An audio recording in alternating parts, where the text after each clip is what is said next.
ఓటమి భయంలో కేసీఆర్, కారణం వీళ్ళేనట. గ్రేటర్లో ఉద్యోగుల ఓట్లు ఎటు, డిఏ లేదు, పిఆర్సీ మర్చిపోవడమే అవుతుంది. పదవీ విరమణ పెంచుతారంటే అదీ లేదు. బదిలీలు లేక రోజు తిరగడమే సరిపోతుంది. గట్టిగా అడుగుదామంటూ సంఘాలు ముందుకు రావు. వచ్చిన ఆర్టీసీలో ఏం జరిగిందో కల్లారా చూసినాం. ఇప్పుడైనా ఉద్యోగుల సత్తా చూపించకుంటే వచ్చే రోజుల్లో ఉనికి కూడా ప్రశ్నార్థకమేనంటూ ఆసక్తికరమైన చర్చ గ్రేటర్ ఎన్నికల సందర్భంగా ప్రభుత్వ ఉద్యోగుల్లో జరుగుతోంది. దుబ్బాక ఉప ఎన్నికల పరిణామాలతో రాష్ట్ర రాజకీయాలలో మార్పులు వచ్చినట్లుగా వారు భావిస్తున్నారు. దుబ్బాకలో గెలుపుతో బీజేపీ రాష్ట్రంలో బలపడాలని చూస్తుంది. ఇదే సమయంలో గ్రేటర్ ఎన్నికలు రావడంతో పార్టీలకు ప్రతిష్టాత్మకమయ్యాయి. ముందు నుంచి ప్లాన్తో ఉన్న అధికార పార్టీ ప్రత్యర్థులు ఊపిరి తీసుకోని విధంగా గ్రేటర్ ఎన్నికలకు దిగింది. ఉద్యోగ వర్గాలను దూరం పెట్టిన సర్కార్ ప్రస్తుతం ఉద్యోగ వర్గాల ఓట్లపై ఆసక్తి మొదలైంది. రెండోసారి అధికారంలోకి వచ్చిన తరువాత ఉద్యోగ వర్గాలను సీఎం కేసీఆర్ దూరం పెట్టారనే ప్రచారం జరుగుతోంది. దీనికి బలం చేకూర్చుతూ పరిణామాలు కూడా అదే విధంగా ఉన్నాయి. ఉద్యమంలో ముందున్న ఉద్యోగ నేతలంతా ప్రస్తుతం ఖాళీగా ఉన్నారు. మంత్రి శ్రీనివాస్ గౌడ్ మినహా ఉద్యోగ వర్గాలకు ప్రాధాన్యత లేదు. స్వామి గౌడ్, దేవి గౌడ్, కారం రవీందర్ రెడ్డితో సహా పలువురు నేతలు ఏదైనా అవకాశం వస్తుందా అనే ఆశతో ఎదురు చూస్తున్నారు. అదే స్థాయిలో కింది స్థాయిలో ఉద్యోగ సంఘాల నేతలపై అసహనం వ్యక్తమవుతోంది. ఇటీవల టీజీఓ అధ్యక్షురాలు మమత తన భర్తకు ఎక్స్టెన్షన్ ఇప్పించుకోవడం పెద్ద దుమారానికే దారితీసింది. ఆ తరువాత సీఎం రిలీఫ్ ఫండ్కు ఉద్యోగుల పక్షాన ఒకరోజు వేతనం ఇవ్వడంపై కూడా విమర్శలు ఎదుర్కొన్నారు.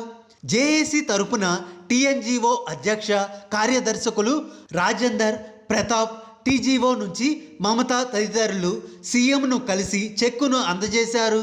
అయితే జేఏసీ ఏకపక్షంగా నిర్ణయం తీసుకుందని, కనీసం సమాచారం ఇవ్వకుండా ఎలా ప్రకటిస్తారని, చెక్కును ఎలా ఇస్తారంటూ తీవ్రస్థాయిలో చర్చ జరిగింది.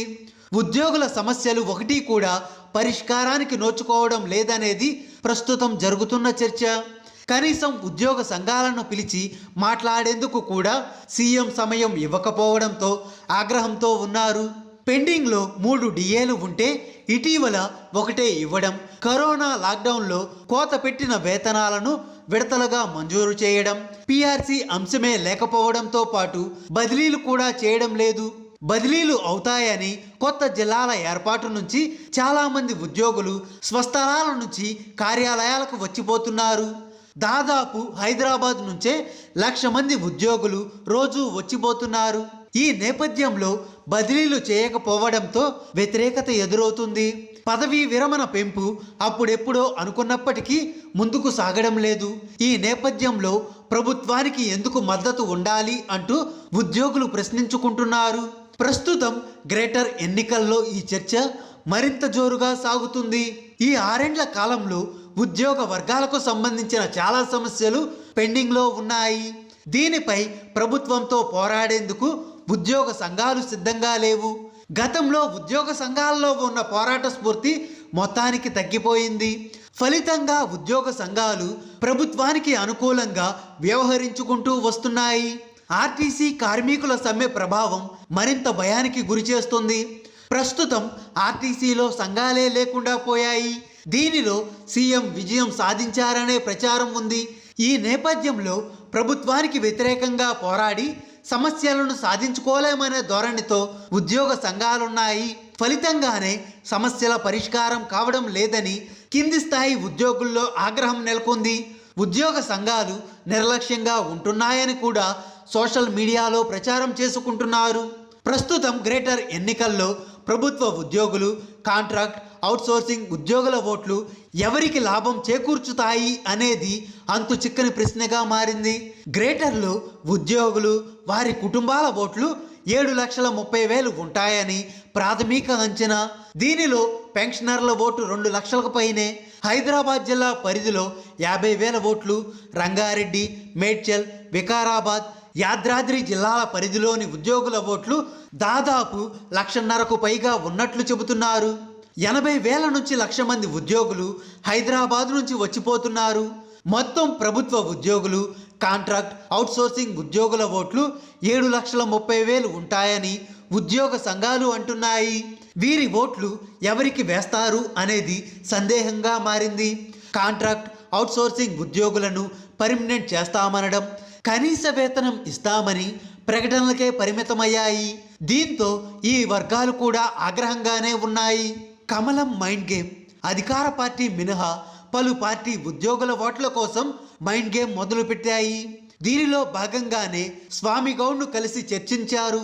ఉద్యోగులకు బీజేపీ అండగా ఉంటుందనే సంకేతాలు ఇస్తే కొంత లాభం జరుగుతుందని భావిస్తున్నారు. 2 ఏళ్ల నుంచి ఏ పదవి లేకుండా ఖాళీగా ఉన్న బేవరేజెస్ కార్పొరేషన్ మాజీ చైర్మన్ దేవి ప్రసాద్కు కూడా గాలం వేస్తున్నారు. అధికార పార్టీని నమ్ముకుంటే నష్టమేనని, బీజేపీలోకి వస్తే భవిష్యత్ ఉంటుందంటూ ఆశ చూపుతున్నారు. ఇలా ఉద్యోగ సంఘాలలో కీలకంగా ఉండి ఉద్యోగులతో సన్నిహిత సంబంధాలు ఉన్న వారితో చర్చలు పెడుతూ బీజేపీతో టచ్లో ఉన్నారంటూ ప్రచారం జరిగేలా ప్రయత్నాలు చేస్తున్నారు. ఇలాగైనా ఉద్యోగ వర్గాల ఓట్లు కమలం వైపు టర్న్ అవుతాయని భావిస్తున్నారు. హాయ్ ఫ్రెండ్స్, మా టుడే టుమారో యూట్యూబ్ ఛానల్ చూస్తున్నందుకు చాలా థ్యాంక్స్. మరిన్ని లేటెస్ట్ వీడియోస్ కోసం వెంటనే సబ్స్క్రైబ్ చేయండి. అలాగే ఈ బెల్ ని కూడా రింగ్ చేసేయండి. మా నోటిఫికేషన్స్ అన్ని మీ మొబైల్లో వస్తాయి. అలాగే మా వీడియోస్ మీకు నచ్చితే లైక్ చేయండి, షేర్ చేయండి, నచ్చకపోతే కామెంట్ చేయండి.